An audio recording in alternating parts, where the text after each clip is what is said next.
नमस्कार। भीमा कोरेगाव विजयस्तंभ अभिवादनासाठी कडेकोट बंदोबस्त, 5000 पोलीस तैनात।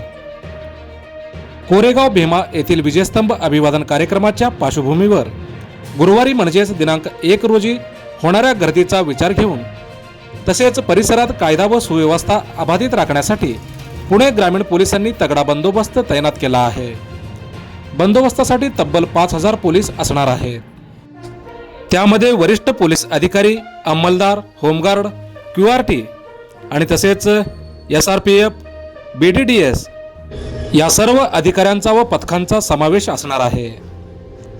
या संदर्भातील माहिती ग्रामीण पोलीस अधीक्षक संदीप सिंह गिल यांनी मंगळवारी दिनांक 30 रोजी पत्रकार परिषद घेत ही माहिती दिली आहे।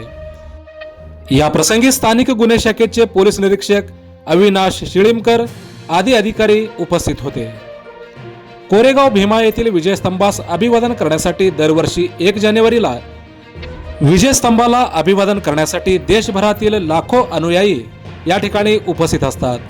त्यामुळे येथे लाखोंची गर्दी होते। याच पार्श्वभूमीवर परिसरात कायदा व सुव्यवस्था अबाधित राखण्यासाठी पोलिसांकडून बंदोबस्ताची आखणी केली आहे।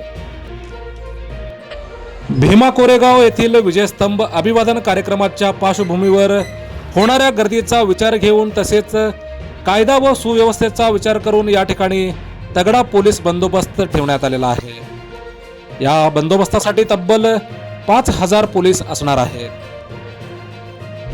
कोरेगाव भीमा येथे देशभरातून तब्बल लाखो अनुयायी या ठिकाणी विजयस्तंभास अभिवादन करण्यासाठी एकत्र जमा होत असतात।